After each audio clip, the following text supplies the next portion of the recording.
succession of apostolic office and leadership. Succession of apostolic office and leadership. Paano ba nagpapatuloy yung leadership? Mula pa sa lumang tipan hanggang sa bagong tipan. At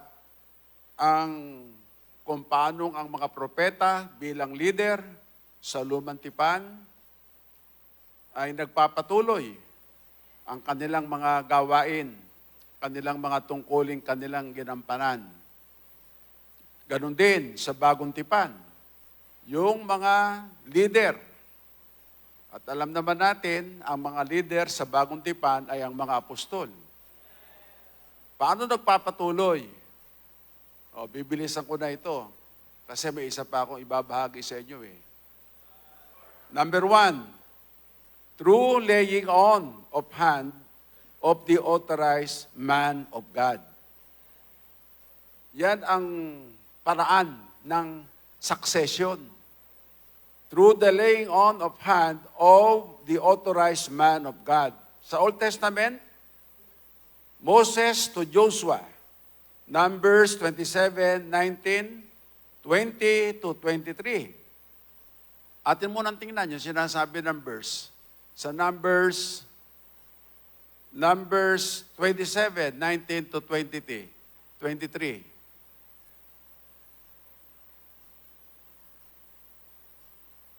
Have him stand before Eleazar, the priest, and the entire assembly, and commission him in their presence. Give him some of your authority, so the whole Israelites community will obey him. He is to stand before Eleazar, the priest, who will obtain decisions for him by inquiring of the Urim and before the Lord at his command. He and the entire community at the Israelites will go out, and at his command, they will come in. Moses did as the Lord commanded him. He took Joshua and had him stand before Eleazar, the priest, the whole assembly.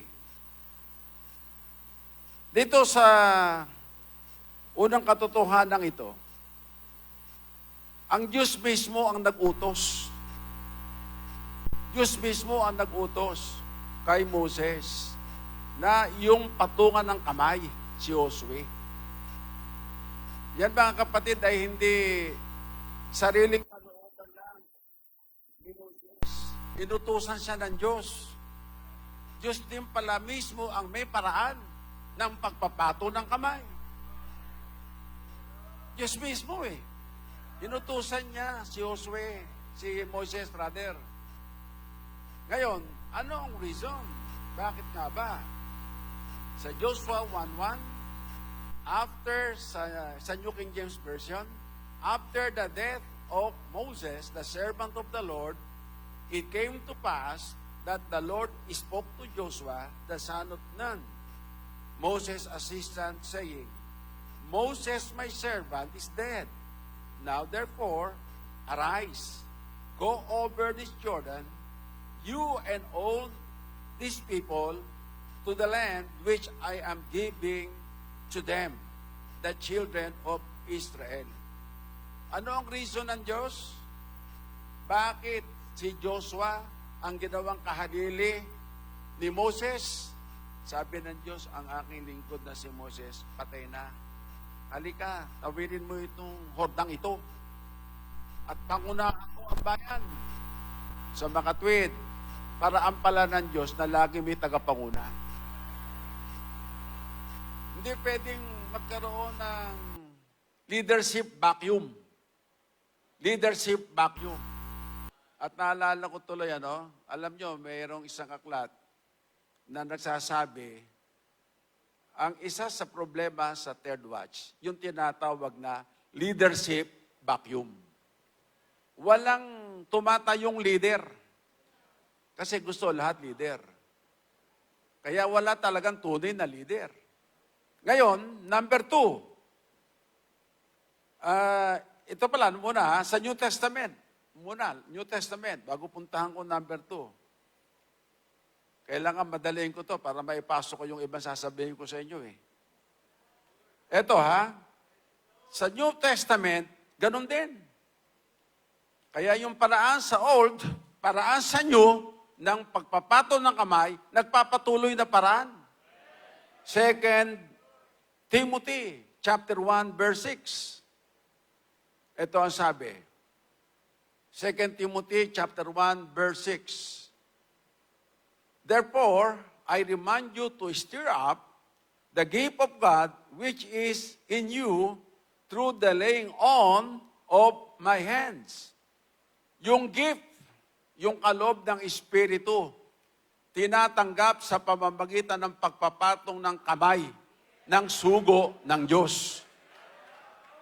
Kung paano sa Old Testament, yung pagpapato ng kamay, tinatanggap yung leadership. At mamaya, babasahin ko sa inyo, hindi lang basta't leadership yan. Abangan nyo, babasahin ko pa sa inyo. Mamaya na yan. Number 3, ang pinag-uusapan natin dito, yung succession of apostolic office and leadership. Number 3, through the perpetuation of the promised gifts of the Holy Spirit. Romans 11:29. Ano ba pag sinabing perpetuation? That is similar or synonym to continuity. Perpetuation means the act of causing something to continue or on happening. Nagpapatuloy o kaya'y nangyayari. Current happening. Ang isa pang meaning ng perpetuation, the act of preserving something from extinction or oblivion. Pine-preserve. Kaya yung mga kaloob ng Diyos sa iglesia, ipine-preserve mismo ng Diyos. Diyos mismo nagpe-preserve niyan. Ngayon, naibigay ko na sa inyo yung 3. Pupuntahan ko itong isang sasabihin ko sa inyo. Ang katuruan ng iglesia patungkol sa pagka-apostol. Ano ba yung katuruan? Ano ba yung katuruan tungkol sa o yung sa ng iglesia ng Panginoon? Merong katuruan na itinuturo sa atin sa loob ng iglesia. At ang hindi ko pa pala nabanggit sa inyo, excuse me, number 1 lang nga tayong binanggit ko sa inyo, wala pa akong number 2. Wala pa. Nagmamadali eh. Dami sasabihin. Number 2. Buti, nahalata ako. Through the united prayer of men authorized by God, with God giving the confirmation. Through the united prayer of men authorized by God, with God Himself giving the confirmation. Ito yung nangyari kay Matias. Nabakante yung apostleship na siyang katungkulan ni Matias. Pinabayaan bang bakante yun? Hindi. Basahin natin ang Acts 1:23 to 25. Acts 1:23 to 25.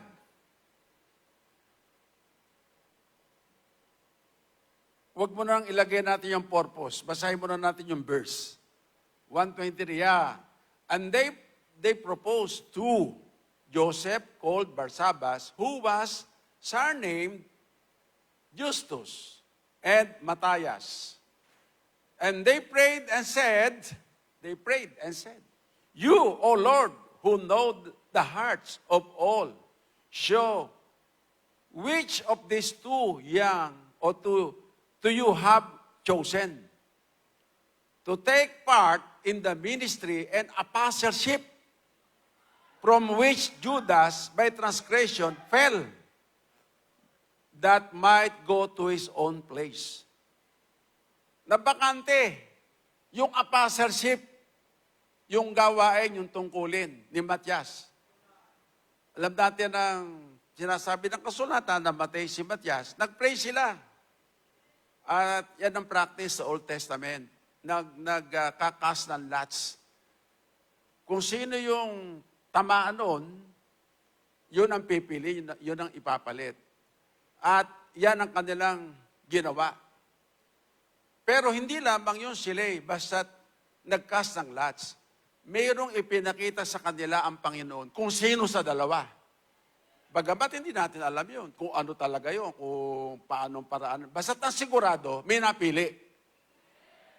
At ang napili, si Matias.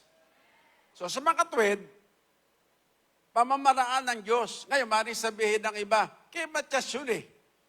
Hindi naman natin sinasabing hindi kay Matias yun eh. Kay Matias talaga yun. Pero ang sinasabi natin, pamamaraan ng Diyos.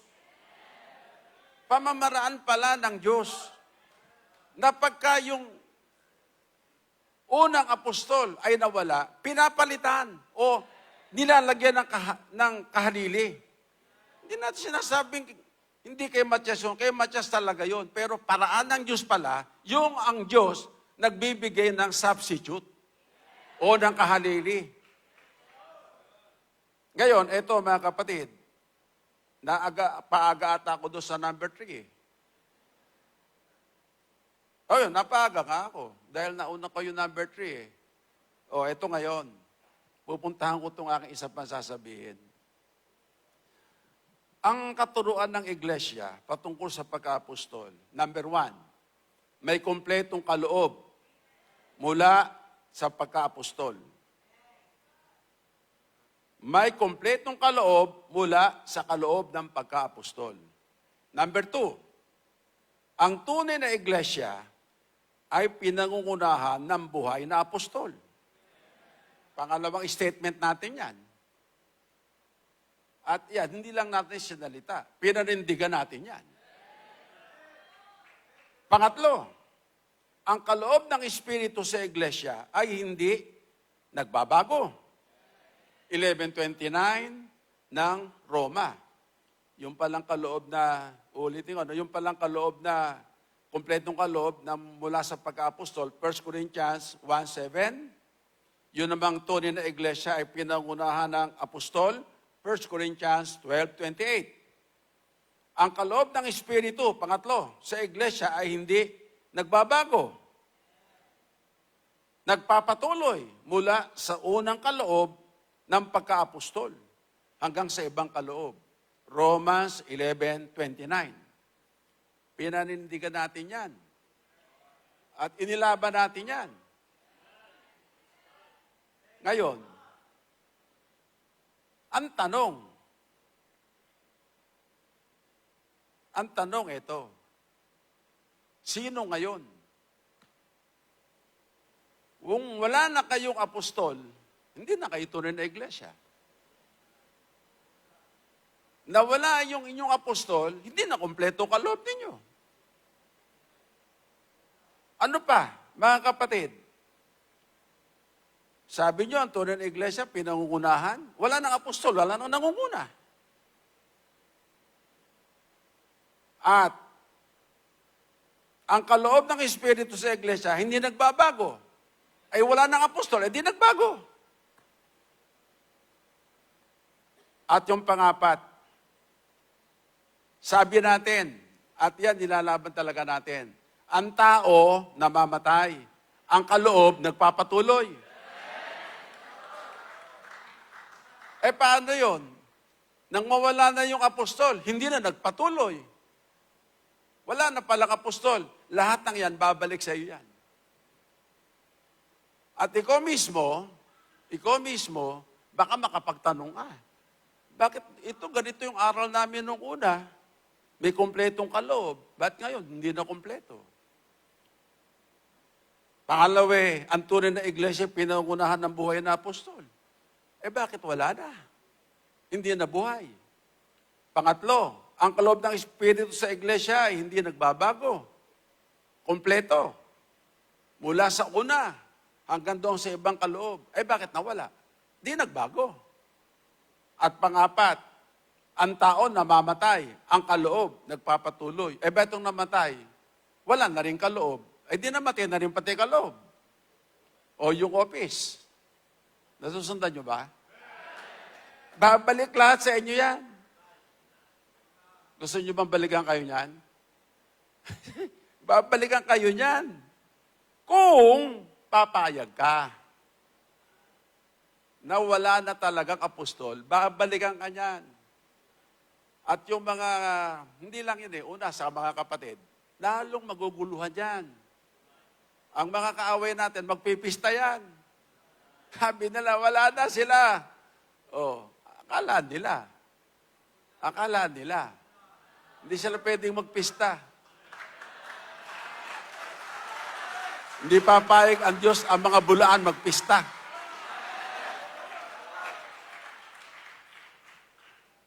Ngayon, eto mga kapatid. Ang tanda ng pagka-apostol, eto diyan ka posibleng atakihin.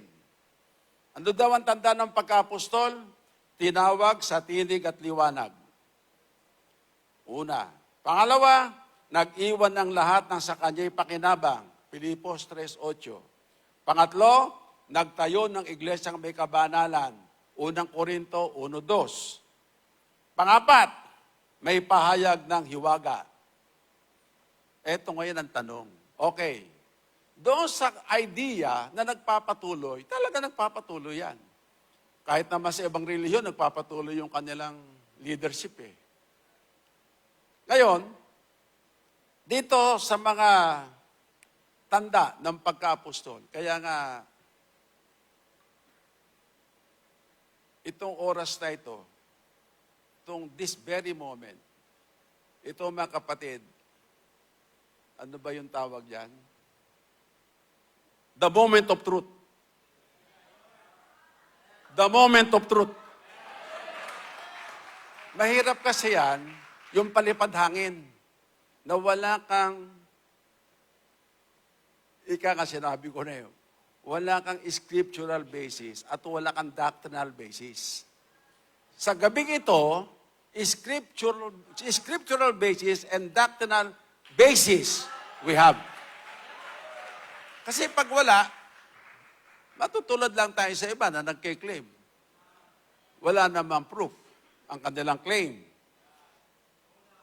Ngayon, itong tanong. Pwedeng itanong nila, diyan ba sa kinikilala niyong apostol? Yes, hindi talaga nagbabago yung kaloob. Bakit sabi na, naniniwala din kami dyan. Lalo pa yung ibang mga grupo ng pananampalataya sa third batch. Isa-isahin nila yan. Tinawag ba yan? Nag-iwan ng lahat? Posible. Dito, kumbaga, makapasa tayo. Nagtayo ba yan ng iglesyang may kabanalan? Posible dito, makatayo pa rin tayo. Pero sa pangapat, may pahayag ng hiwaga ba yan? Ngayon, pagka yun ang kanilang, kumbaga yung sa kananiwang salita, ibubutas. May butas. May butas. At mismo sa mga kapatid, magkakaroon ng question sa isip nila. Matagal ng doktrina na itinatag yan. Ngayon, dito papasok to mga kapatid. Maalaman natin na ang pagka-apostol ay mayroong tinatawag na kategory. Yan ang hindi alam ng marami. At kahit tayo mismo sa sarili natin as port watcher, hindi natin alam na ang apostleship may kategory. Alam nyo ba yon? Ang apostles may kategory? Sa totoo lang, alam ba natin yon? O sino yung may alam? Ang apostle may kategory. Pakitaas ang kamay. Wala. Hindi na alam na may kategory. Sa Bible, may kategory ang apostle. At eto ngayon, mga kapatid ko, may tinatawag sa Bible, kaya nga nilagay ko dito the PMCC Port Watch has built in a strong and firm foundation.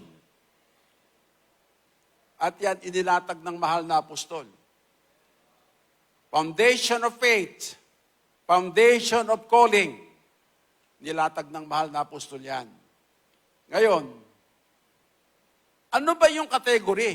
Pag hindi mo alam ang apostle may category, papasok ka lamang doon sa isang category. Mako-confine ka doon. Doon dadating ang doubt mo. Pero pag maunawaan mo na may category, at after pala nitong aking lecture, tatanggap ako ng mga 3 tanong kasi may gawain pa tayo bukas, uuwi pa kami.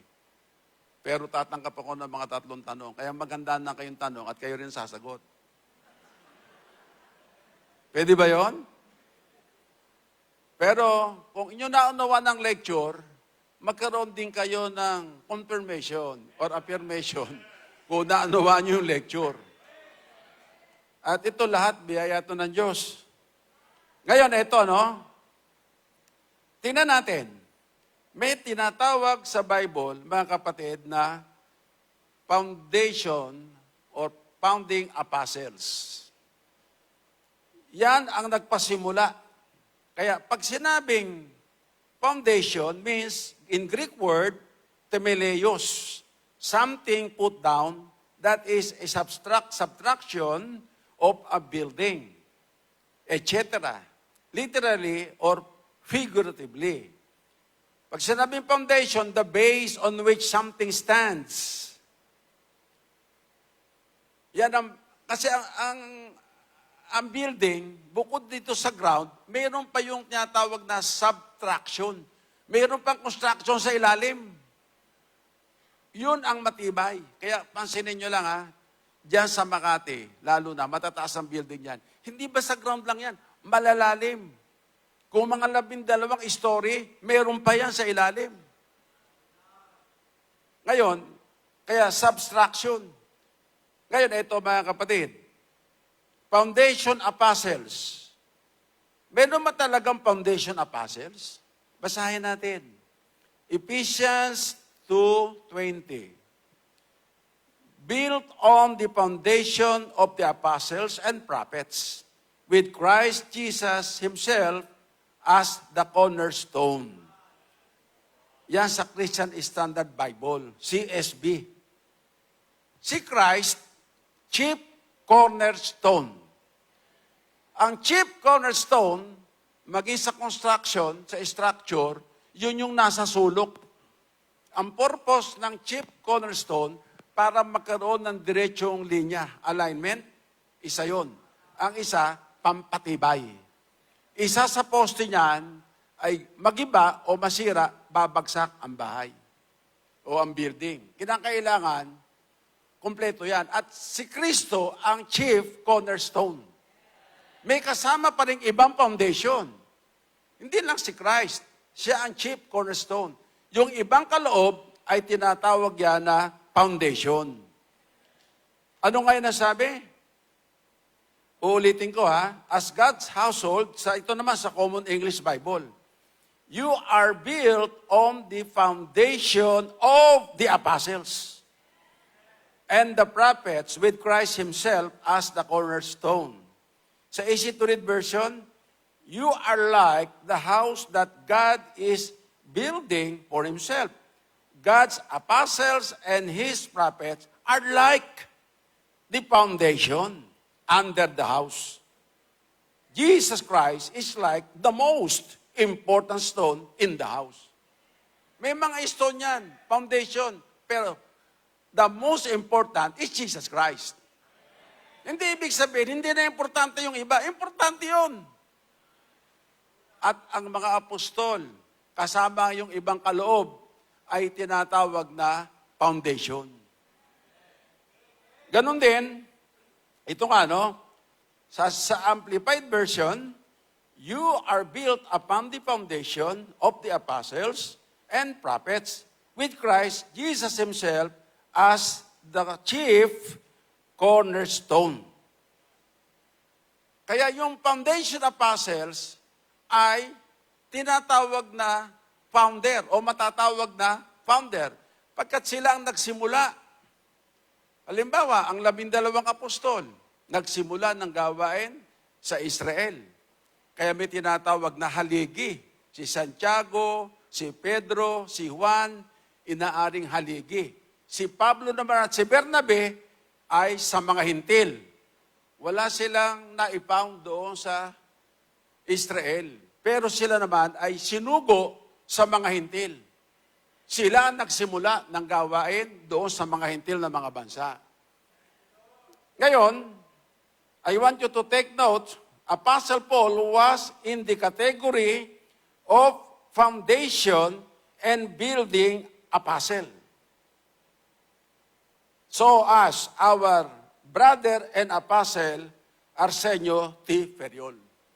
Siya ang nagsimula ng gawain ng fourth watch sa end time. Kung tawagin nga yan sa secular, siya founder. Kaya kahit yung mga media man, o yung mga media outfit, ang tawag sa ating mahal na apostol, founder. Which is true naman, napagkat siya ang nagpasimula ng gawain. Sa AC version, I am like a good builder. God has given that job to me and has helped me to do it well.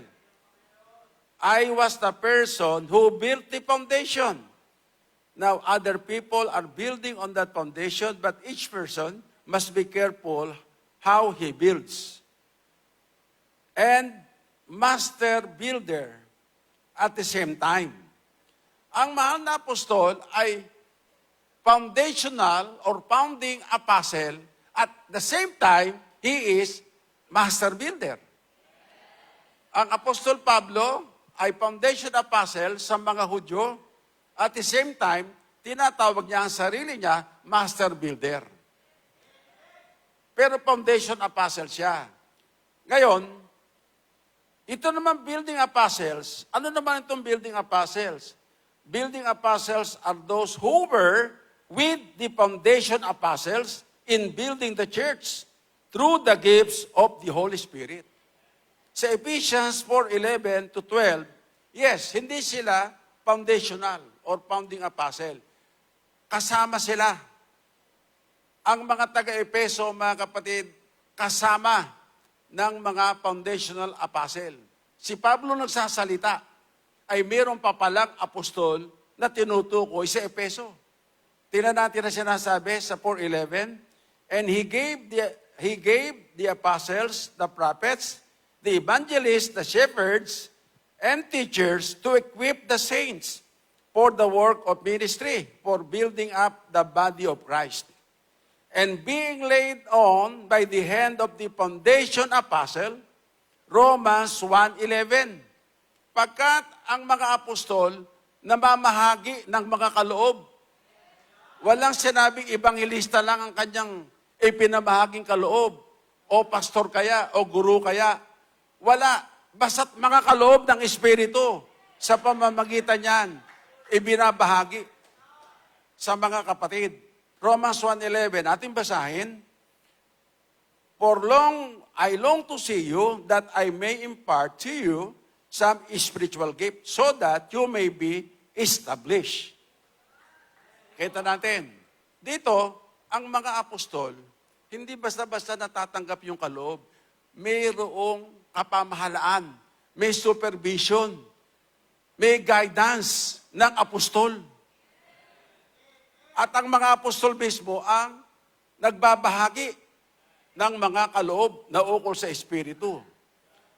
Sa 2 Timothy chapter 1 verse 6, therefore I remind you to stir up the gift of God which is in you through the laying on of my hands. Natatanggap yung mga kaloob sa pamamagitan ng pagpapatong ng kamay ng mga apostol. Paano kung walang apostol? Walang matatanggap. Pagkat tungkulin ng apostol ang mamahagi ng kaloob.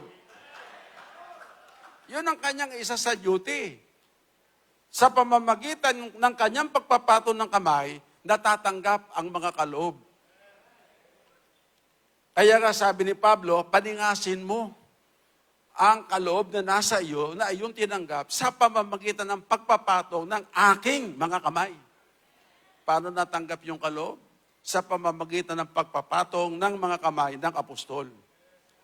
At dito sa Acts 17, 8:17, si Apostol Juan, si Apostol Pedro, nagpapatong din sila ng kamay. Tingnan natin. Then they laid hands on them and they received the Holy Spirit. Sa pagpapato ng kamay ng mga apostol, hindi lang pala si Pablo, pati si Pedro. Yung mga kinikilalang foundation apostle or foundational apostle, mayroon silang ganoong katungkulan o biyayang tinanggap. Hindi ba nakita pa nga sila ni Simon? Ano sabi ni Simon? Bibigyan ko kayo ng pera. Bigyan nyo lang ako ng ganyang kapangyarihan na yung papatungan ko ng kamay. Ay tatanggap ng Holy Spirit. Kaya nga doon nagsimula ang salitang simony. Si Simon, the buying and selling of office. Ang pagpapato ng kamay, hindi nabibili. Ang pagpapato ng kamay para matanggap ang Holy Spirit, iyan ay kaloob din ng Diyos. Kaloob din ng Diyos yan. Okay, eto ngayon, note, the apostle has the authority to pronounce and to declare as to what gift of the Holy Spirit a minister has received, like Timothy. He is an evangelist according to Apostle Paul. Ang mag-identify mismo kung anong kaloob, mga kapatid, meron siya, apostol. Sinabi ba ni Pablo kung anong kaloob ni Timoteo? Yes. 1 Timothy o 2 Timothy 4:5. 2 Timothy 4:5.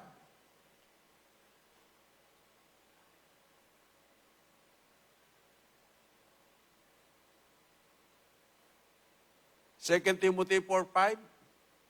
Ayun. But you be watchful in all things. Ayun. Endure afflictions. But you be watchful in all things, endure afflictions, do the work of an evangelist. Fulfill your ministry. Ang mga sugo ng Diyos, mga kapatid, they have the power, they have the authority para sila ay mag-pronounce, mag-declare kung anong gift yung nasa tao. Gaya kay Timothy, sabi niya, gawin mo ang gawa ng ebanghelista. Ano si Timoteo? Ebanghelista. Yung kanyang ginagawa, gawain ng ebanghelista. Ngayon, puntahan natin ito, mga kapatid. The building apostle. The building apostle. Dito, meron akong acronym. Acronym. Yung acronym na LAID. L-A-I-D.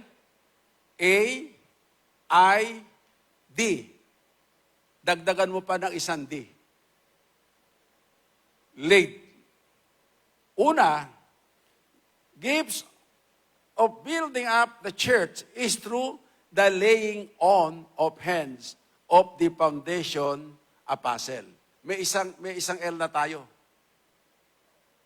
Gifts of building up the church is through the laying on of hands of the foundation apostle. 2 Timothy 1:6. Ano sabi diyan? Sa 2 Timothy 1:6? Therefore, I remind you to stir up the gift of God which is in you through the laying on of my hands. So, meron na tayong isang L.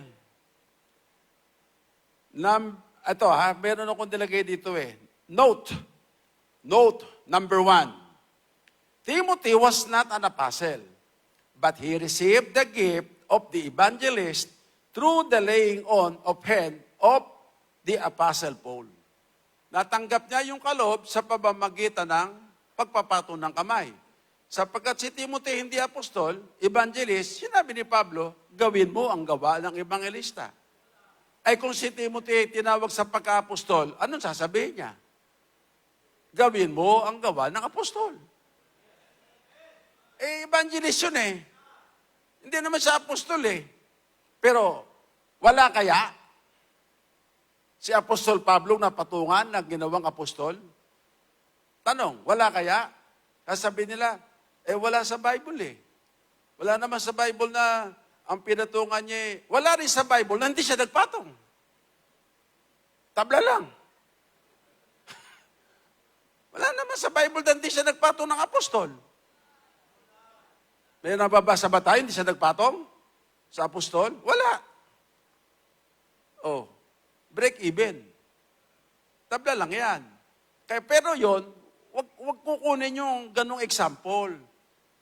Sapagkat di naman masasabi natin talagang hindi siya nagpato ng kamay sa apostol eh. Wala naman sinasabi ang Bible.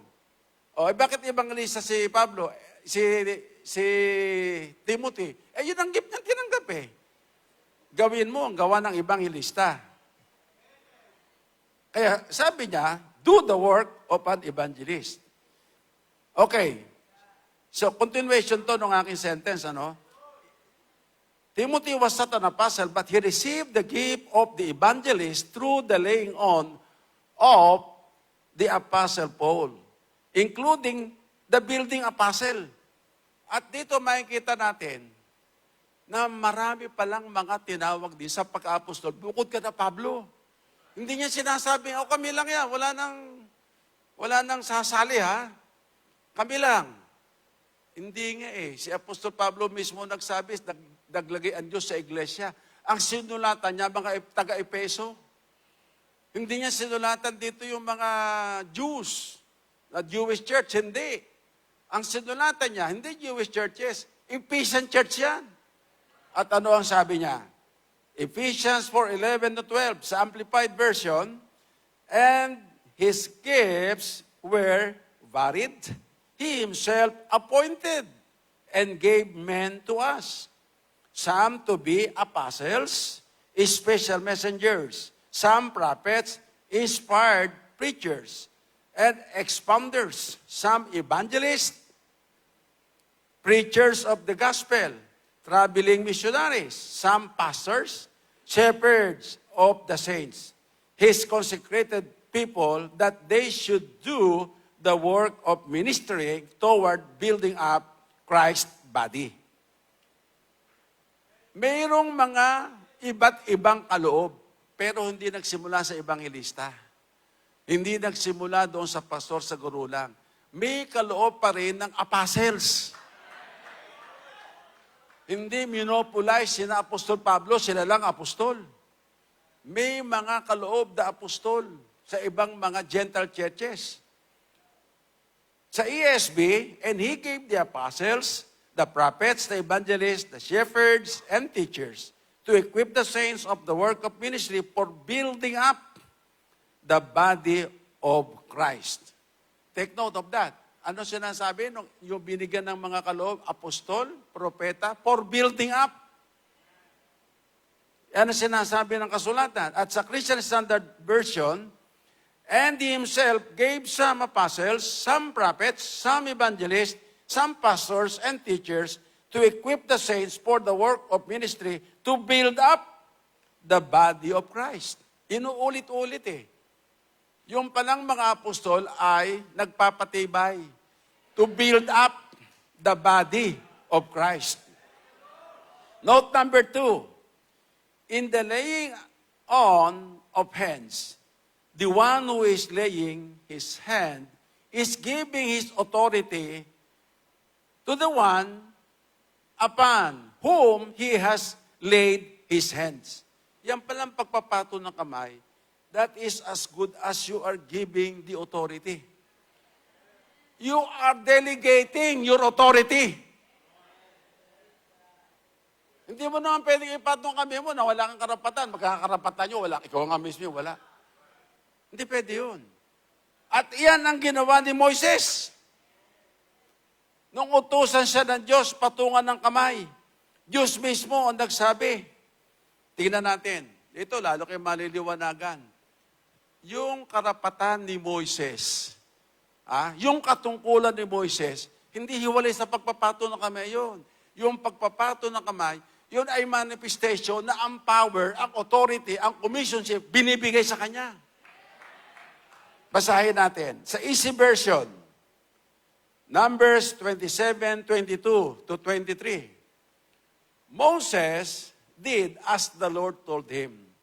He brought Joshua to stand in front of Eleazar, the priest, and all the people. He put his hands on Joshua to show that he would be the new leader. Moses gave his, take note of that, ha? Moses gave his authority. Hindi niya ibinigay yung hindi kanya. Hindi mo namin ibigay yung hindi iyo eh. Pinamimigay ba yan? Anong sabi? Moses gave his personal pronoun. His. He gave his authority. Kanino? To Joshua. As the Lord told him to do. Diyos niyan pala ang nag-utos sa kanya. No? Ano ang binigay? Authority niya. Ano ang naroon sa authority? Yung office niya. Ibinigay sa pagpapatong ng kamay. Ibinigay yung authority. Pagkat si Moses, walang authority sa sarili niya. Hindi naman siya leader. Wala siyang authority. Diyos mismo ang nagsabi. Ang Diyos marunong sa lahat. Alam ng Diyos, si Moses, kukunin niya. Kailangan ngayon, may mangunguna sa bayan. At yan din naisip ni Moses, Panginoon, sino mangunguna sa bayang ito? Maglagay ka po ng leader. Siyempre, alam mo yung mga, sabi ko nga, yung mga mataas ang spirituality, ang term ko dyan, hypersensitive. Napakagaling ng pakiramdam nila. Ang Diyos, si Moses, tinanong ang Diyos eh. Sabi ng Diyos, ay, pwede. Patungan mo na kami si Moses, lagyan mo siya ng karapatan, lagyan mo siya ng karangalan. Para sa sundin ng bayan. Ang purpose ng pagkapato ng kamay para sundin ang bayan. Dahil yung walang authority, hindi susundin yun. Pero pag nilagay mo na yung authority sa kanya, kung paanong sinunod, kaya nga, sabi ng Diyos kay Josue, kung paano ka kuso mo kay Moises, ako sasayo. Ngayon, eto mga kapatid. Note number 3. If we really believe that the apostle, Arsenio Tiferiol, is an apostle, we must also believe in his action, in his statement, that his authority as an apostle has been given to Bishop Jonathan Feriol, as Moses did to Joshua. Kung paanong binigay ni Moses ang kanyang authority kay Joshua sa pamamagitan ng pagpapato ng kanyang mga kamay. Ganyan-ganyan ang ginawa ng mahal na apostol. At yan, mga kapatid, kaya nga, so nakita natin, meron na tayong, ano yung ating acronym? L? Wala pa yung A. Okay. Ang number 2, he had received the gift under the administration. Yan ang letter A, under the administration and training of the foundation apostle, as the apostle Paul. Yung nilagyan yung pinatungan ng kamay, trained by the apostle yun. Si Timothy ay trained by the apostle. 2 Timothy chapter 3, verse 14. But you must continue in the things which you have learned and been assured of, knowing from whom you have learned them. Ano sabi ni Pablo? Yung natutunan. Yan, nalalaman mo kung ano mo natutunan. Pagpatuloy ka. Kung paano ka nagkaroon ng katunayan. Yan, mga kapatid. May nag-train under the administration of the founding apostle or foundational apostle. Sa CSB, and he himself gave some apostles, some prophets, some evangelists, some pastors, and teachers to equip the saints for the work of ministry to build up the body of Christ. Yan mga kapatid, to build up the body of Christ. Ang number 3, L, A, ano susunod? I. Number 3, he had received the gift of apostleship through the impartation. May ay ka na. Impartation of the gifts of the Holy Spirit of the foundation apostle. Paano ba tinanggap ni Timothy? Sabi ni Timothy, sabi ni Pablo, yung tinanggap sa pamamagitan ng pagpapataw ng aking mga kamay. Paano niya natanggap? Ibinahagi. Romans 1:11, sa Christian Standard Version, for I want very much to see you so that I may impart to you some spiritual gift to strengthen you. Ayan. Kaya ang apostol, nag-i-impart ng gift. Naniniwala ba kayo si Pablo apostol? Naniniwala ba kayo si Timoteo evangelista?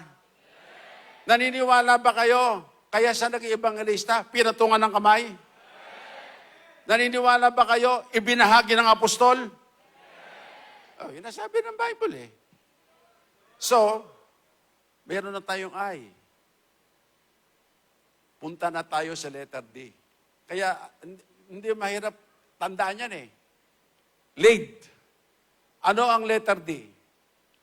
He is doing, letter D, he is doing the work of an apostle to lead and build up the church. Yan mga kapatid, ang building apostle. Siya ay gumagawa ng gawain ng apostle at pinangungunahan ang iglesia para tumibay, lumago ang iglesia. He replaced and continued the work of the apostle with official and public endorsement of the foundation apostle. And that is our Bishop Jonathan. Yung iniwan ng apostol, siyang gumagawa eh.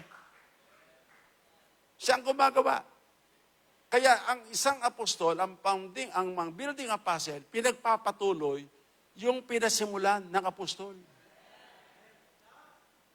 Ngayon, eto mga kapatid, at mayroong manifesto. Ano sabi sa manifesto mga kapatid? In the event, ang ating mahal na apostol, Arsenio Ferriol, in the event that I am no longer able to fulfill my duties, he will be my rightful successor. He will be my rightful successor. Hindi ka pwedeng maging successor kung hindi mo gagampanan yung ginagampanan. Ano nga tawag dyan? Nasa dulo ng dila akong tawag dyan eh. Predecessor. Tama ba yun? Predecessor. Hindi ka pwedeng maging successor nang hindi mo gagampanan yung gawain ng predecessor. Sabi ko, nasa dulo ng dila ako, mabuti lumabas. Yes. Ang successor, mga kapatid, ang ginagawa niya, gawain ng kanyang predecessor. Ang predecessor ay apostol. Siya ang gagawa ng gawain ng apostol. Glory to God. Ngayon, eto sinabi ng apostol yan eh, in the event that I am no longer able to fulfill my duties, He will be my rightful successor. Kaya sa Ephesians 4:11, and it was He who gave some to be apostles, some to be prophets, some to be evangelists, and some to be pastors and teachers, to equip the saints for works of ministry and to build up the body of Christ. Inuulit-ulit yan eh. Ang mga building apostles, yes, they are not the founding, hindi sila nag-start ng gawain, but sila ang nagpapatuloy. They are the one who is continuing the work of the predecessor. Ngayon, Ulit-ulit, maraming verse yan, ano? Sa AMP, inulit din yan. And number 5, this will be the last. Late na eh. Isang din na lang ang i-add natin dyan. Yung acronym ng late. Andyan na. Oh, eto. The foundation apostle, no other than our brother and apostle Arsenio T. Ferriol, declared and identified the spiritual gift specifically. Hindi lang sinabing, sige, ito kaloob mo. Ano kaloob? Ewan ko, hindi ko alam. No. Tiniyak ng apostol kung ano ang kaloob ni Timoteo. Basahin ulit natin yan, 2 Timothy 4:5. Balikan lang natin. But you be watchful in all these things, endure afflictions, do the work of an evangelist, fulfill your ministry. Do the work of an evangelist. Gawin mo ang gawa ng isang ebanghelista. Nang si apostol ngayon ay patungan ng kamay, si Bishop Jonathan, ano ba ang sinabi ng mahal na apostol? In God's appointed time, he will receive the grace and gift that I receive, which is the first gift. Ano ba yung first gift? Ano ba yung first gift? Hindi nyo alam? Ano yung first gift? Ang Diyos naglagay sa iglesia, una-una. That is the first gift.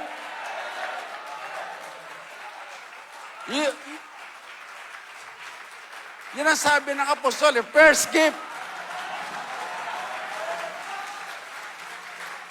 Provided by the Lord. Apostolic Manifesto on Deputy Executive Minister Appointment. Now, this is my conclusion. Huwag niyong kakalimutan yung acronym, ha? LAID. Daglagan nyo lang ng isang D. Matatandaan nyo kaya yun? Matatandaan nyo? Eto mga kapatid.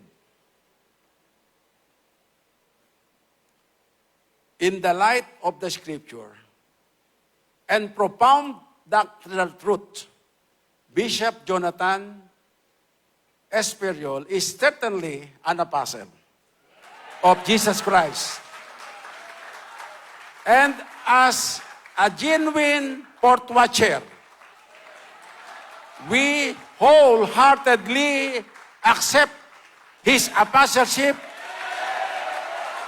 as our late apostle appointed him to be as an apostle of Jesus Christ and the good man of the house. This is my advice. Don't have qualm. What's that? Agam-agam. Huwag kayo magkaroon ng agam-agam o alinlangan sa pagka-apostol o kaya pagkaasiwa. Kaya minsan, ewan ko lang, pagkat hindi tayo sanay, yung tumatawag sa kanyang apostle, medyo awkward. Kumbaga, hindi pa smooth. Kasi hindi sanay eh. Pero masanay na kayo.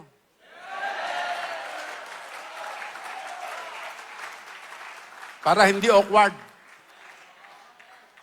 Yan mga kapatid, alisin nyo ang inyong pag-aalinlangan, pag-aagam-agam, pagkat kung naniniwala ka sa kaloob ng Espiritu, yan yan. Kung naniniwala ka si apostol ay apostol, sugo ng Diyos, yan yan. Akala ko naniniwala kay apostol, bakit yung declaration niya hindi mo matanggap?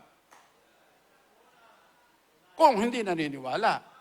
Sa mga hindi naniniwala kay apostol, hindi mo rin mahanap na paniwalaan niya yung kanyang statement. Pero kung ikaw isang genuine port watcher, naniniwala ka 100% sa pagkasugo ni apostol, maniniwala ka sa kanyang in-appoint at pinatungan ng kamay. Urihin ng Panginoon. Yan mga kapatid. Kaya kanina, inano ko sa inyo muna mga kapatid, yung apostolic succession. Pag nawawala yung apostol, nire-replace. Hindi lamang sa sa bagong tipan, yung leader, kataong ang leader, prophet sa lumang tipan. O, yun, inilagay. Si Josue, binigyan ng authority. Ang ating mahal na Bishop Jonathan, at sabi ko nga, yung mga sugo ng Diyos, hypersensitive. Napakataas ang kanilang discernment. Alam ng apostol. Marunong ang apostol. At hindi siya nagkamali. Kaya ngayon, sa mga oras na ito, mga kapatid, anong ating gagawin? Huwag kayong mag-alinlangan, huwag kayong mag-agam-agam, pagkat ang pinag-aanilanganan mo, kaloob ng Espiritu. Ang pinag-aanilanganan mo ay yung karunungang bigyan ng Diyos sa mahal na apostol. Sapagkat kung hindi yon, di sana iba. Bakit siya ang pinili? Sugo ng Diyos eh. Alam niya kung sino yung karapat-dapat. Ang ating mahal na Bishop Jonathan, hindi nagpresenta. Never. And even in his wildest dream, he did not dream to be an apostle. Basta siya makapaglingkod, masaya na siya. Magampan na niya ang trabaho niya. Kaya nga ang tanong sa tatay niya, sigurado ba kayo? Ay siya mismo eh. Pero ngayon, sapagkat yan eh, sinigurado ng apostol, siguraduhin na rin natin. Purihin ng Panginoon at hindi lamang tawag. Ano naman tawag? Apostle. Hindi ka pala nagtatights. Apostle, hindi ka naman nagsosolvining. Hindi ko sinasabing huwag natin tawagin apostle. Yung pagpapatunay mo, naniniwala ka sa calling, yung sa gift. Kaya, we must obey. Di ba sabi ng Panginoon? Para sa sundin ng bayan. Si Josue, patungan mo ng kamay. Para sundin ng bayan. Kung dito talaga ng apostol, sino susundin natin? Kung hindi siya kaya, sino kaya susundin natin? Biyaya ng Diyos. Bago tayo lisanin ng apostol, may maliwanag na declaration. Kaya ano ang ating tungkulin? Sumunod na lang tayo. Purihin ng Panginoon. Kung genuine port watcher ka, you will obey with uttermost obedience. Naniniwala ka si apostol. Bakit di ka naniniwala yung inilagay niya apostol? Sinabi na nga niya, first gift in the church eh. Purihin ng Panginoon. Kaya sa oras na ito, mga kapatid, at yan ito, huwag na kayong mag-alinlangan sapagkat nagkaroon ng deliberation yan. The highest ruling body in the church, which is the council, ay nagkaroon yan ng agreement na ipopronounce na siya'y apostol. Hindi lamang yan yung kanya-kanyang diskarte. No. Kanya-kanyang kung ano. Tsaka, may mga official, may mga taong nasa posisyon para magpahayag yan. At ako mismo, I want to tell you by the grace of God that our Bishop Jonathan is an apostle of God. Kaya dito ako magwawakas at ipakita natin ang ating taos-pusong pagsunod. Ang pagsunod sa Kanya, pagsunod sa apostol. Ang pagsunod sa apostol, pagsunod kay Kristo. At sa pagsunod, diyan tayo pagpapalain.